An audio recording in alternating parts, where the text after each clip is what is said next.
Hey there, Heather Boyd Wire here. I do wire art and jewelry making videos every week on my channel. So today we're making this wrapped wire beaded ring, and it was a special request from Laura. She emailed me some pictures of a ring that she had that she wanted me to make a tutorial for. And on the live stream the other night, I worked out the design. So here are a couple of the prototypes. I'll link up that live stream below. So to get started, you're going to take a piece of wire, the 24 gauge that's about 10 inches long, and you're going to wrap it around this measurement on your ring cone. And this is going to be like a little bit bigger than your actual ring size, because when the wire wraps around, it's going to make it smaller. And then we're going to put our first 3 beads on there. Now this idea to do separate wires was suggested by Peggy during my live stream the other day, because originally I made this design with 1 wire and it works much better with the separate wires. So what you're going to do is put the 3 beads on and then take the other side and put it back through the beads in the opposite way. So this is our starting point. And we're just going to do like that and then put it back on the ring cone, and you want to measure it at that line that you've decided on your cone. So now what we're going to do is, holding it at that line, we're going to take the longer wire and wrap it around again, okay, all the way around. And then we're going to bend this and bend this one here, because now we want to remove it from the ring form, hold these beads in place, and then wrap this around both wires. So this is going to hold both wires in place. Okay, so it's like kind of a double band, because we want kind of 6 strands all together. So we're going to wrap it around, and I would say about 3 times.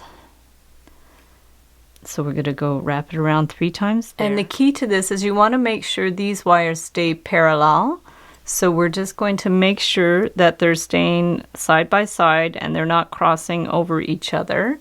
And then we're going to remove the ring cone, hold that in place, and then just wind the other side around. So 3 times seems to be a good amount. So what you're going to do now is just clip off these shorter ends.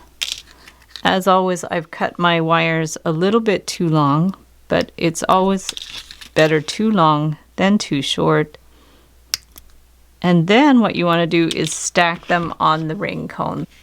You're going to take the one with 2 beads first and put it on there, and then the one with 3 beads, and then the one with 2 beads here. Okay, we're going to have a lot of random wires, but we're going to deal with that in a minute. So we're going to stack these up. Okay, so already it looks really nice. And then what we want to do is actually wind these bands together. So this is the tricky part too, because you want to keep these bands parallel as well. So what we can do is, let's remove them from the ring cone, and we're going to use that to adjust it later, and hold them in place. If you have like a little clamp or something, you can clamp these together. It probably would be ideal, but because I don't really have a clamp, I'm just going to make do right now with that. And so what we want to do is actually take this wire and wrap it around those three sets there. And what you can do is maybe bend this one in a little bit. And so start by just pulling it through, okay, over and under. And then what I think would be good to do is just kind of pull it tight.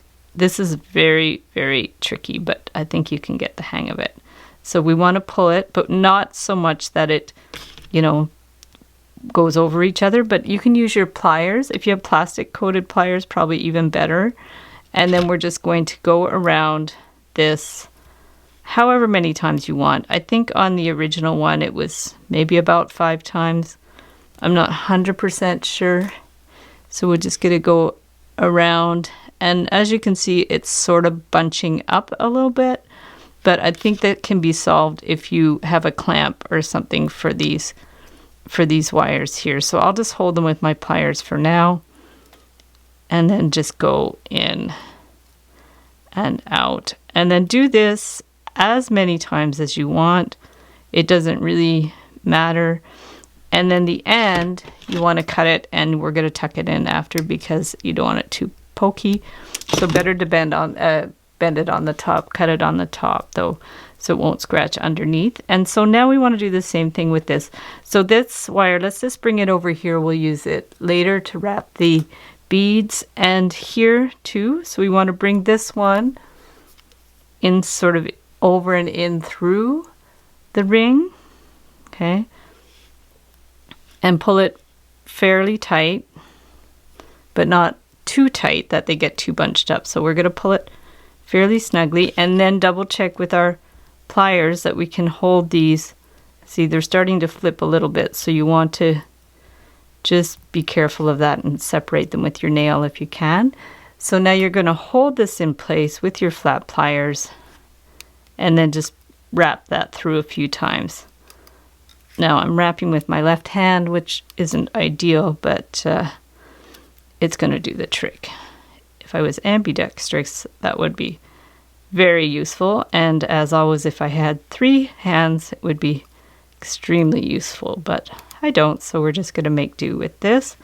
So we're going to pull that through all these layers and then finish it on top like we did the other one. Okay, so there already we have a nice design.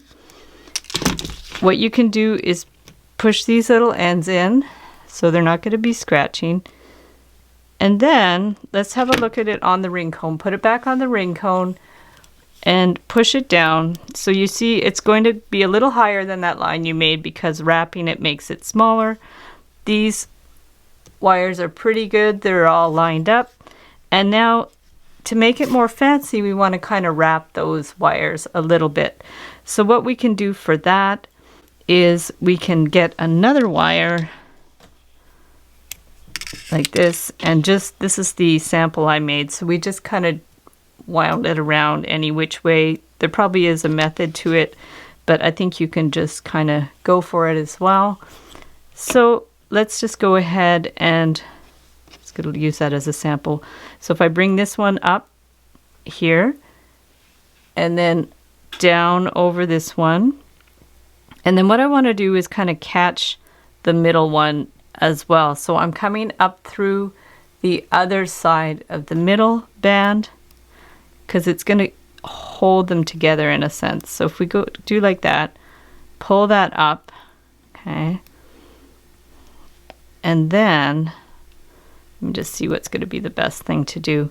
And then what if we just, maybe if I do the opposite thing over here, if we go like that, I'm going to bring it back over here and then just wind it around a couple of times and then clip it off. So no worries if you run out of wire because you can just add a wire. So I just did a couple of little wraps there, and then let's go ahead and get another wire to do maybe the same thing on the other side. So let's just keep wrapping it here. So I'm going to just put this wire in here and then wind the little end around. Okay, we're just going to wind that little end around. We could finish it after. And then let's bring that one up around here. Okay, and then down through again. We're just kind of making it a little more fancy. This is where you can use your artistic license and do it in a kind of a pattern that you like, because already the base of the ring is already made. So I've gone under here, and then I'm going to come up over this side. I'm going to come up over this side and then just kind of wind it around that bead. Maybe do a little twist through here, because we have 3 layers of beads, 3 layers of wires. So you really could do whatever you want to make it look fancy. You don't even have to do this step if you don't want to. So we have a couple of wires around here.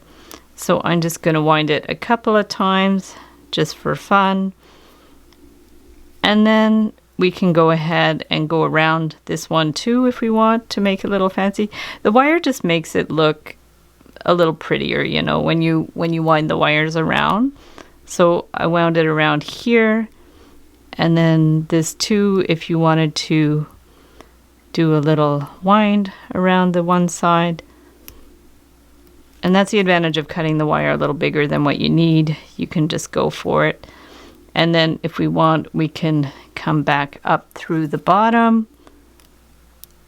It's a bit of a hot mess, but it looks nice once it's all done. So then we can go down through here, through there. And I would love to see photos. If you guys make this ring, please share photos in the Wire Art and Jewelry Makers Club. And if you don't have Facebook, you can definitely email me photos in the to info@heatherboydwire.com, and I'll share them in the community section of the YouTube channel. That's always fun. And yeah, you guys will make some amazing things. I'm almost ready for slideshow number 6 to show your work, which is awesome. So all of these are pretty well wound around. I think I might do one more. So let's just wind it around here. Okay. And then this one here, we could just kind of give it a little wind around. See, like that. And kind of thread it through that hole just to make it a little more solid.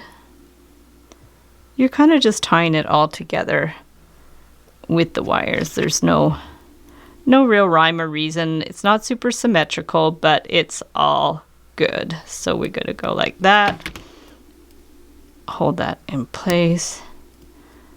And then you can just twist it around once to finish it. And it's always better to finish the wires on top, because then they won't scratch your finger if they're not perfectly pushed down. So we go like that, and there we have it all like covered with wire with lots of fun little rounds. And then with your fingernail or with the tip of your pliers, you can push the wires in to hold them in place. And there we have our very cool wire wrapped ring. So thanks so much for watching the video. Give it a big thumbs up if you liked it. Be sure to subscribe to my channel for lots more DIY wire art and jewelry making videos. Hit the notification bell to be notified when I go live and when I post new videos. And if you'd like to share pictures of your wire art creations, be sure to join the Facebook group, the Wire Art and Jewelry Makers Club, where we share photos and inspiration amongst the members. And if you don't have Facebook, no problem. You could send me photos to info@heatherboydwire.com, and I can post them in the community section of the YouTube channel.